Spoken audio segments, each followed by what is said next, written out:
Can you count backwards from 10 real quick? 10, 9, 8, 7, 6, 5, 4, 3, 2, 1. Okay, cool. I was just checking to make sure you could count backwards from 10. Welcome to Still Untitled, the Adam Savage Project. I'm Will. I'm Adam. And I'm Norm. That felt good. That did. Good morning. So this morning, we're recording early morning, which is it's a new thing for us, but it's a little unusual given the run of the series. And this morning on the way into your shop, I was cursing at Past Me. What did Past you do? Past Me came in at like 9:30 last night and thought, gas station's on the wrong side of the road. I'll just get gas I can get up 5 minutes earlier. And then I got up, I forgot. Yeah, right. And you get into the car. I get in the car and it's like 16 miles to empty. I was like, Do you play I never let it get to the 16 gas miles game? to empty. The how long can I make it right? Not as far bad as Kramer, but like on a road trip from LA or something. Like, oh yeah, you do the math as you're driving. Yeah, and I'm bad enough at it that I've actually run out of gas twice. Really? So how far past empty does it go? God, like you can.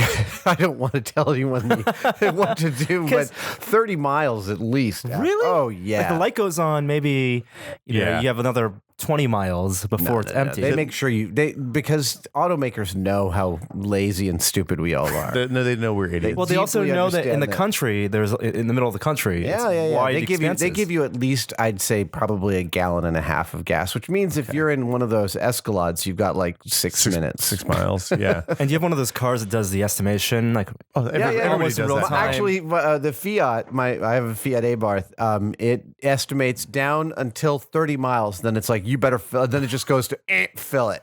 Oh, really? Yeah. Oh, see, mine gives me the thing, and I can press the button that says you have 8 miles left. Oh, no. Dummy. Mine goes down to 30, and then that's when it needs filling. And it's got 2 little bars at the bottom. That's low fuel. When it gets to 1 bar, you really better fill. And I've actually let it get all the way to no bars. It's really bad with a fuel-injected car to let your car run out of gas. Just to be clear. I know. I did that in my my friend lent me a Jaguar, mid-'80s XJ6, which was... Oh, that's a gorgeous car. That is I tell you, it's a terrible city car.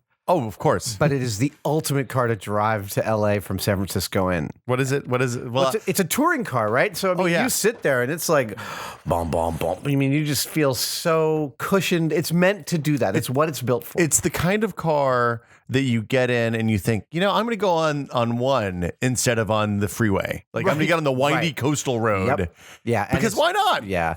This car was also the first time I've ever experienced...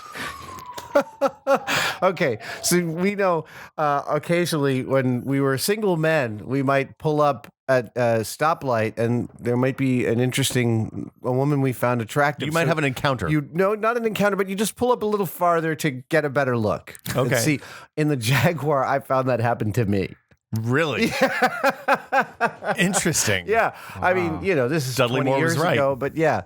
But the long story short, I let my Jaguar run out of gas. I accidentally didn't switch over. You let someone else's Jaguar run out of gas, which and is even worse. I didn't switch over because it's got a reserve tank like a motorcycle. Oh, of course. And I didn't do the switch over, and that fuel pump, which ran dry and failed, cost me $1,600. So when you run out of gas, it sputters. And then you pressing accelerator does nothing. You pull. You've never done this before. I've never had a car run out of gas. It sputters, and then it just stops running. And the problem is, in a lot of cars, the fuel pump is cooled by the gas that it's pumping. Yeah. So you like burn up seals or something, right? You burn up. It just fries itself. Yeah, very quickly too. By but it's thrilling. We can't agree. I mean, however bad the practice is, to maximize your mileage. I don't like to do it. I don't like to do it, but it's one of those. It's one of those things that I get very selfish about giving up the time to go to the gas station. It is a big detour. It breaks your cadence. It's honestly, it's the one thing it's one of the things that I think about when I think, I should buy an electric car, like a pure electric. Because then I just plug it in every night and I never have to go to the gas station again. I feel like it is one of my worst selfish qualities that I dislike pumping gas so much. It's like the time. You should move to Oregon. There's like 3 gas stations between me and M5 from here. And they're all on my side of the street. It is ridiculous that I don't fill it up all the time. So I live in the suburbs and I never, ever buy gas in the city. Oh, It's way more expensive. It's not that much more expensive. It's that it's always harder to get in and out of the station because there's your space. They well, put more packs and all I've that got my stuff. secret station that no one goes to. Oh, that's good. That won't Are last. you interested at all in electric cars? I am, and You seem like a candidate. Yeah, I am, and Fiat's got one. Okay. The 500 style. it's on my list. Yeah. I am still so madly in love with the throaty roar of my Abarth that You know, with the Teslas, you can they give you a CD or you can download one that we can switch between the sounds of all the different cars you want. You go can drive Porsche a Veyron. 911. Yeah. Does it go out, or is it just no, for just for inside? you. I tell want you- speakers under the hood. when I bonnet saw the Teslas looking at the 2015 release or 2016 of the SUV. of the $30,000 sedan. So they announced Wait, just announced what? a new one called the Model 3, and there's no pictures of it yet, but it's a $35,000 sedan. Does it have the 300-mile range? They have not said. They just said the price. I know that it's not going to be an aluminum body. I know that there's going to be a lot of compromises they have to make to hit that price point. Yeah. I want one. I've just full stop. I want one. Those guys are developing the best technology. They're really they're shaking up the whole car industry in a way that the free marketeers who are trying to keep them out of their states actually pretend to like, which is they're building a better technology and they're shaking up an entire industry. With it. And what they want to do is really build infrastructure. So by 2016, I mean, the battery problem is not just the technology is limited by capacity and how heavy these, but also the rare earth minerals that they're mining to make these batteries.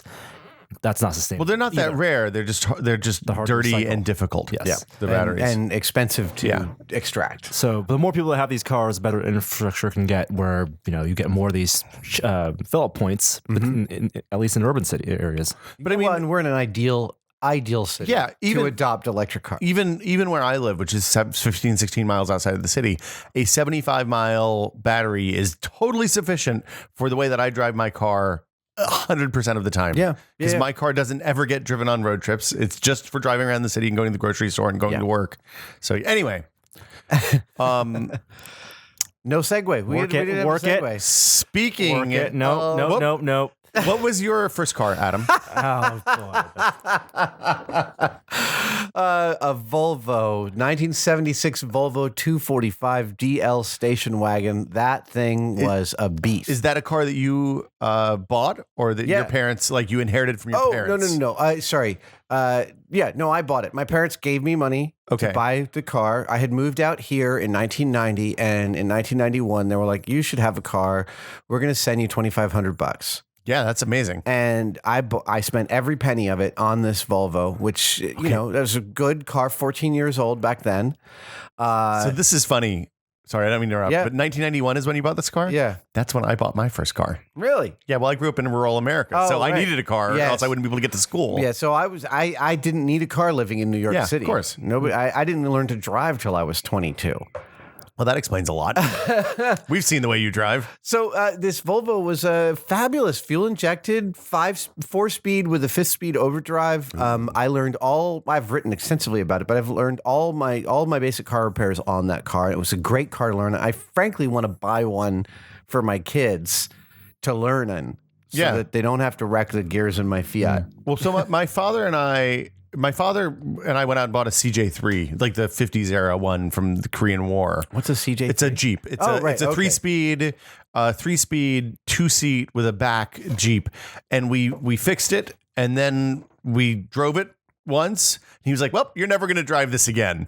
Why? Because it was super tipsy and terrifying. Oh yeah. So, and didn't we had to put seatbelts in and the whole thing. So then I went out and he was like, "Well, okay, so here's the money we made from fixing this and selling this."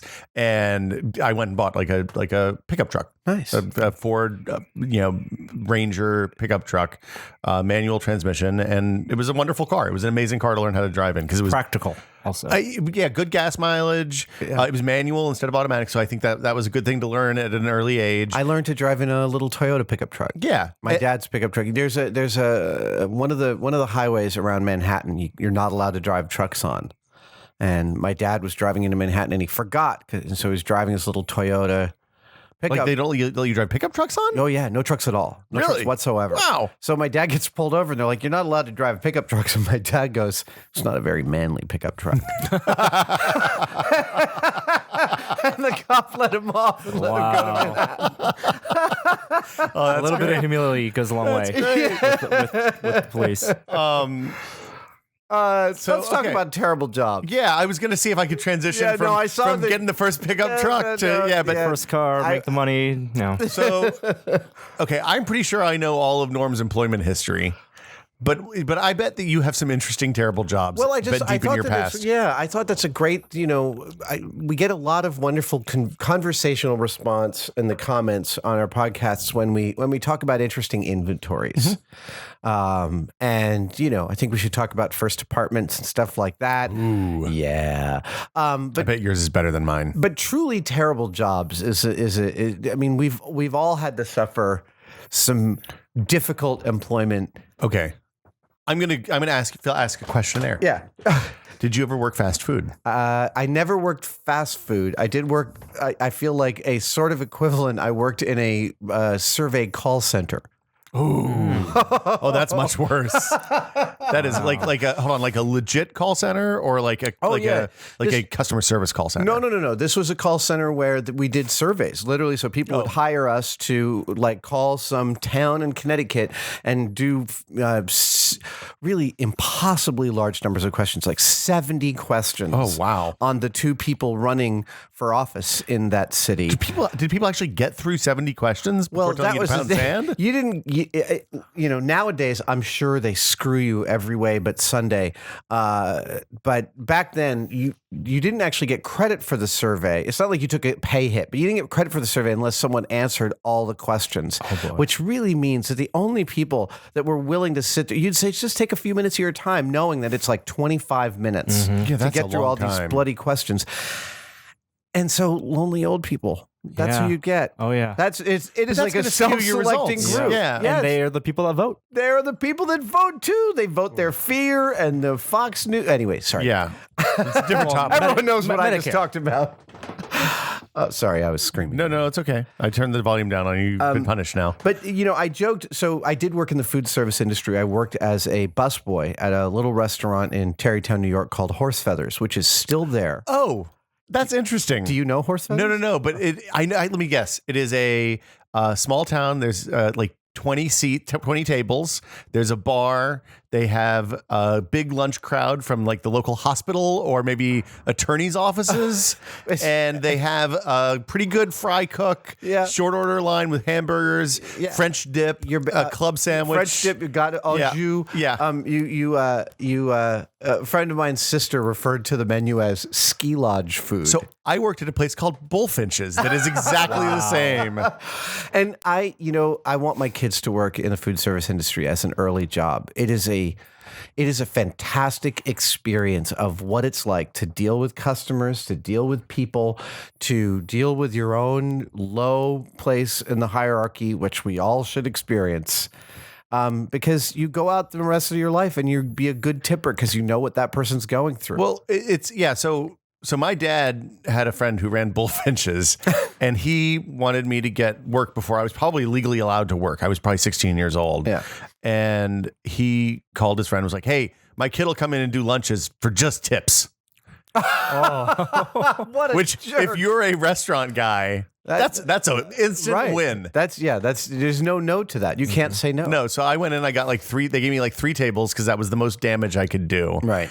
And I worked the restaurant by the hospital that was like old ladies who did clerical work and doctors and... Was it a good job? No, it was an awful job. Okay. I thought mine was terrible. Not terrible. It was physically taxing. The owners were nutty. Russ and Suzanne. That's they're good. Probably still running it. Yeah. Like I enjoyed the job, just to be clear. No, I enjoyed it too. So I've said in the past that I've worked most of my jobs for either a year or an hour.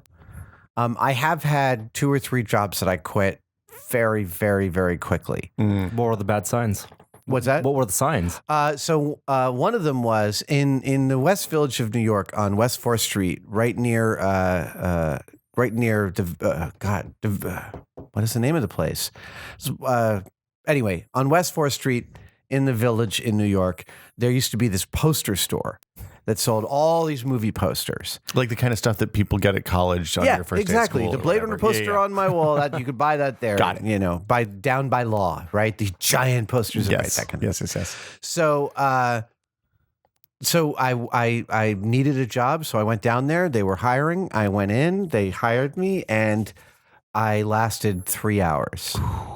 And it was just that everyone there hated everything about the job and the owners and the neighborhood and everything. And they were all really vocal about, oh, welcome to this sucky, shitty job.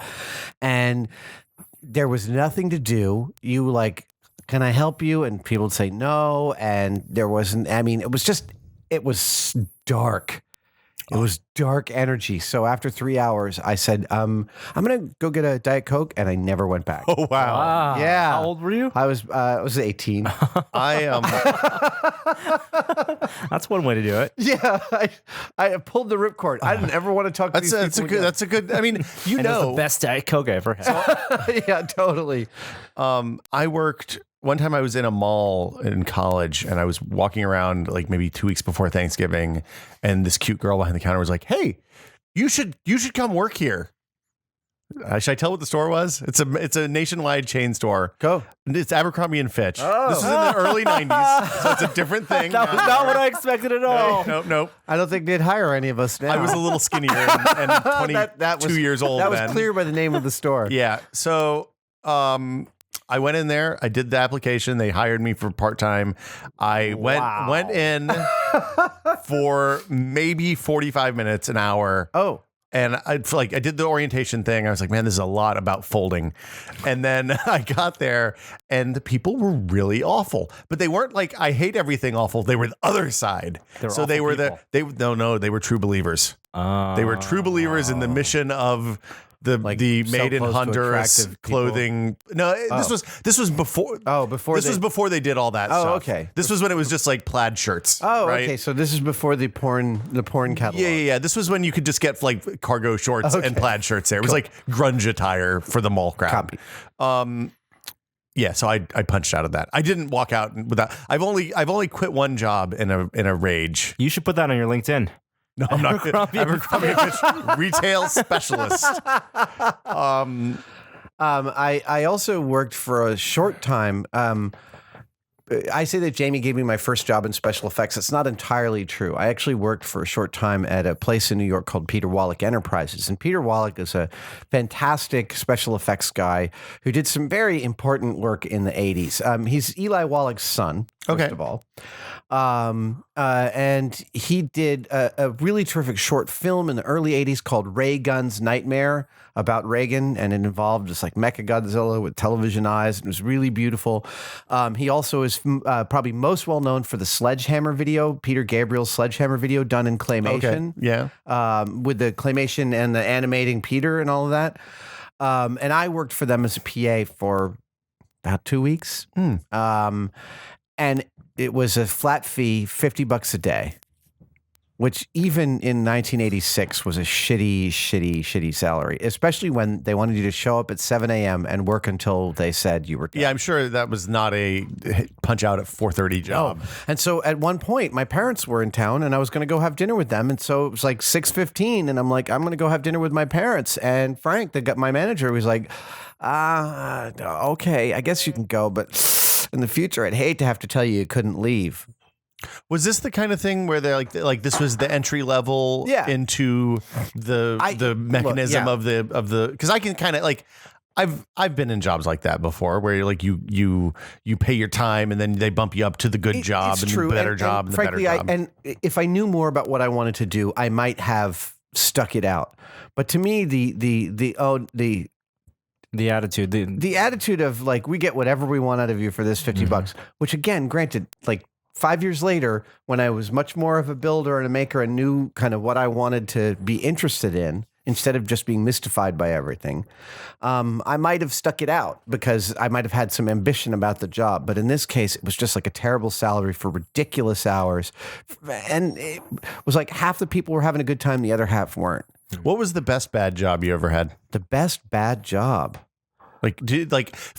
as an example. Yeah. When I was fresh out of college, or actually, sorry, when I was going to college, I knew how I had done all the IT work for my parents' small business as in high school and first year of college, and I realized that it was at the dawn of the internet age, and everybody wanted to get their stuff on the internet. And everybody wanted to network their computers at their offices. So I was in a relatively small town, and I realized that for $40 an hour, I could go in and network people, plus equipment and costs and all that stuff. Yeah. I could go in and put office networks in for people and then support them on a long-standing contract. Right. And that paid for college. Like Really? I did that after school. wouldn't pay for college now. College was cheaper then. Yeah, I was going to say. Yeah, but I worked an order of magnitude cheaper. order of magnitude cheaper. I worked like 3 nights a week usually, just installing networks, doing maintenance, upgrading servers, installing Windows 95, stuff like that. Wow. And it was I had a lot of time to myself. I had lots of books and I was able to do like study stuff because there's a lot of downtime with that. But it was horrible. Like not sleeping on 3 nights a week and then going out drinking 2 nights a week. That leaves trying to stay in school was really hard on me over the period of time. When I was a junior and a senior in high school, I worked as a page at the local library, Warner Library in Tarrytown. New That York. sounds like an awesome job. It was pretty cool. Except that my manager was this very scary German lady named Miss Sabashkov. And she brooked no jocularity. So she ran a tight ship, but I learned all about, I learned about library science and books, and, I had lots of access to awesome things like albums and movies and stuff like that. So it was menial, but, there's something really meditative. I remember about taking the basket around and shelving the books and putting them back in line and being precise about it. It's a good prison job. Yeah, it was the best prison job, I think. And then, right, it is the sought after. Yes. You're thinking of Red from Shawshank, right? Oh, I'm thinking of Red from Shawshank. Everything I know about Orange is the New Black. Right. It's all in there. But at the same time, I was also working at the local public access cable station. Now that sounds like a wonderful job. That was really fun because I worked with this guy, Tom Rippelon, who was this old motorcycle dude who was just like one of the sweetest, gentlest guys I ever worked for. And it was like, they weren't paying me anything. I was just a kid who showed up and they like let me do stuff like, I thought we should have a quote on the screen. Cause it was like 2 hours of programming a day. Yeah. Right. The rest was like shots of Tom's bird feeder or, sunrises over the Hudson River. And this was at this was pre Wayne's World. So it's the pinnacle of public access 1983, TV. 84. Yeah. Yeah. I mean, it's amazing. Well, this is an entire television station that they're allowing like 2 people to run with whoever they want doing whatever they want. Right. And crazy people can bring a tape. I had a talk show for a couple of weeks. Yeah. I actually ran camera on my friend Tim Podell's program about a mime called This World of Mime. Oh, wow. That's amazing. Pocket that. And Tim Podell is, in fact, still producing television, and I think most recently for Discovery Kids. He wrote to me a couple of years ago and said, how about this? We're both in the Discovery family. Tim Podell took me to my first juggling convention, the International Juggling Convention. Wow. When it was at SUNY Purchase, New York, in I think 1983. What a varied group of interest. Miming, juggling. Yeah, man. I started early with the esoteric chick magnet skills. Yeah. Chicks dig juggling at him. Chicks dig juggling. Look at how dexterous his fingers are. Look at me. I can balance a bicycle on my face. All while being perfectly silent. I'm trying to think out here. I did have one really, really terrible job out here. I thought it would be fun to be a bicycle messenger. So I answered an ad to be a bicycle messenger. And I got hired by this firm that sold books of coupons. And when they sold books of coupons, immediately a bicycle messenger would take a book of coupons to the consumer and exchange it for money.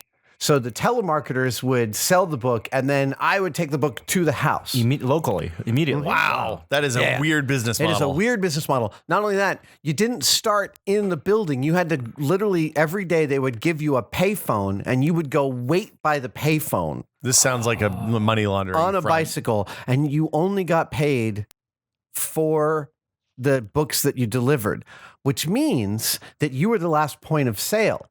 So if you took the book to the house and at the point you got there, they're like, I'm not sure I want it. You didn't get credit for it. You didn't get paid for it. You only got paid per book. That's a terrible That was job. awful. rush. These people were awful. Yeah, that's bad on multiple fronts. Oh, I mean, and Way you to know, the all payphone. of the people working there were like, you know, they were destitute, they were really unhappy, and this was a job. They were going to try and turn themselves around, and they wouldn't. Like the managers were all like, "Don't you guys talk to each other? You can't talk to each other. You got to stand here." I mean, it was like that kind of shit. See, I never had that. messengers were Yeah. there? I also lasted half a day on that one.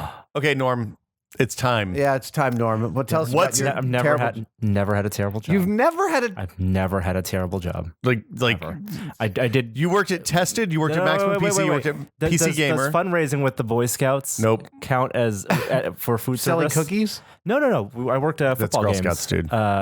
Oh, hold on. Were they football games where people could buy beer or Yes. no? Yes. Oh, yeah, that might be college difficult. football Were games. customers difficult? The college football fans. I rolled hot dogs and made nachos at 14 years old. That's sort of bad. Were the people that hired you jerks? No, it was all the Boy Scout people. So It was a that's not a fundraiser. ter- No, that's not no, a no. I don't terrible think that job. counts. Yeah. Were the people that you worked with terrible? Nope. When you look at the clock and the second hand seems to do this, Yeah, it goes backwards for every. Yeah.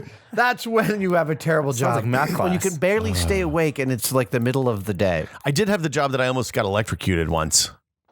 So when I was working for the Department of for the Corrections? IT, no, for the close IT for the Department of Biology at the University of Tennessee. Yeah. I was maintaining a network, and it was prior to Ethernet. Ah, yes. So it was 10 base 2, the BNC coaxial stuff. Wow. Daisy chained. Small note, we've had the inventor of Ethernet, Bob Metcalf, here in Really? the shop twice. I feel like I've talked about this. It must have been on the other podcast. When I showed Bob my byte, my 8-tube byte, and Yeah. then I showed him the Univac half byte, he said, technically, we call that a nibble. And I was like, oh my God, this is the guy who knows. Sorry. amazing. Bob Metcalf. Pre-Ethernet. Well, it's still Ethernet, but it's Yeah. pre what we think of as anyway. So it's a conductive daisy chain thing. Yeah. And you're supposed to run one wire to each room and then run that out to the computer and terminate the end. And Yeah. that's the way that sane people do this. But the way we did it, because we were cheap in a university, is we drilled holes through the wall, and there were 30 computers hooked up to one chain of the coax in a 150-year-old building. So when you combine that with the fact that none of the power ports had grounded outlets, none of the outlets were grounded, and some old bastard would invariably grab a pair of pliers and break the grounding socket off. Right. I discovered that you could float a ground across 30 computers by grabbing the BNC connector to unhook it and having my hand not let go. Yeah. That was bad. Yeah, you start to, as a friend of mine once said, and he started to make those sounds that you just don't make when you're kidding. It was like there was nobody else in the room. I was by myself. Oh, that's terrible. And so when I got I eventually was able to like wrench my hand loose from the computer and unplug the computer, which broke the ground that I was on.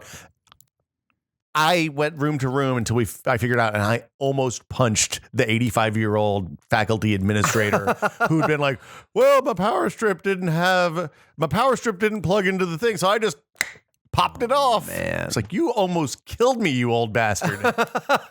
So anyway. You know, for me personally, and I will admit that I had parents that I knew if I was in dire straits would help me out. Yeah. And that was you know, people talk about privilege, and I definitely have to own up that I had some real privilege there. It wasn't like they weren't paying they did pay my rent for a few years, but I didn't go to college. So actually, financially, they made out. They probably ended up way on the good side of that one, yeah. But you know, I knew that I had an escape valve there, and that allowed me to feel like I didn't have to eat shit for these terrible, unhappy people. That was really the thing that defined a terrible job to me. Is everyone was unhappy, and it infects you. It totally infects So you. you didn't mind the laborious jobs. I didn't mind the laborious jobs. Working hard's I've done fun. much harder jobs than those jobs I considered terrible. Yeah. I've done jobs that physically taxed me and injured me much more, that were great because I was working for people who loved what they do and were excited about it, and I learned from them. And that was a great gift that I had, that I knew one, that my parents valued doing a job that you liked, because I watched my father do that, not do things he didn't want to do and figure out any way he could to paint most of the time. But also that I knew that I could call them up and say, I really need help with rent. I really need help with, bills this month. Conversely, because I was in the same situation, right? My parents were like, no, when I quit the Abercrombie & Fitch job, my mom was like, why did you quit? I was like, well, the people were really awful, and I was afraid I was going to end up like them if I stayed there. And she said, well, I said I would literally rather go to one of the local horse barns and muck stalls. Because that's what I grew up. That was one of the things that we did on a weekly basis was mucking stalls. Yeah. So I'm really good at separating horse poop from sawdust. There's a knack to it. You got to bounce right. Anyway, so I was like, I would rather go literally shovel shit than push plaid t-shirts on people or plaid shirts on people. And she was like, that's fine. Yeah. We've got you if you need it. And as a result, I never I don't think I ever asked for money. I don't think I ever needed. The time may still come. Yeah, no, and I will admit, it wasn't like there was this agreement between us, and I was definitely an entitled little shit at times in my life back then. There was a turning point for me, which was when I was about, I think, 24, I don't know, 20, 24, 25. At any rate, my grandfather died. And I got a little tiny inheritance from him, just a few $1,000. It was a lot of money. That's a huge amount of money to a 23-year-old, right? What was your rent at the time? Like $400 a month or something? No. My rent was $800 a month at that point. I was living alone in an artist's loft. Oh, in New York. So it was here in San Francisco. Okay. It was expensive. That's expensive. But it was, I was scraping by. My parents were helping me out. And I got this inheritance, and I thought, oh, this is great. I can get a welder, and I can have some savings, and I can feel a little more comfortable. And I blew through the inheritance in a month. Wow. And I felt so terrible about it. Yeah. That I never asked my parents for money again. It was like, that was the consciousness shift that I needed at that point in my life, to be like, you got to just stop this screwing around and get with it. Well, and I never did. I never asked for another penny. So one of my favorite interviews with anybody ever was when Oprah interviewed Cormac McCarthy. Cormac McCarthy doesn't talk to people very often. Yeah. And I'm sure it's on YouTube. If it's not, you should go find it. It's a wonderful interview. But at the end, he basically she says, what would you tell people if you could teach them anything? It's like, you should trade work for money, not time. And meaning he would rather get paid $50 to clean out a chicken coop than get paid $10 an hour to do the exact same work. So then whether it's completed is on his schedule, not on someone else's, and he doesn't end up waiting for some, and he is a guy who literally went across the Southwest cleaning out people's garages and chicken coops and mucking stalls so that he had time to write. Yeah, that's funny, because as soon as I had established myself in the theater industry, and then in the special effects industry, I did as much freelance work out of my own shop as I did work for other people, and I vastly preferred it. It allowed me to be home for the first 3 years of my kids' lives. It's a wonderful thing. I was working out of the house, here in the Mission for those first 3 years. That was invaluable. Yeah. It's time you don't ever get back. Yeah. And look, it's funny now that we're talking about terrible jobs. Everyone has them. Everyone's had them, and some people have to keep them, and that's a really difficult thing, because we get to talk about, like, everyone says, "Oh, Mythbusters, you have the greatest job ever," and I feel we're incredibly lucky to be able to do the things. You've ridden in a supersonic jet before. Yeah, just to be. You haven't been to space yet, but could happen. Yeah.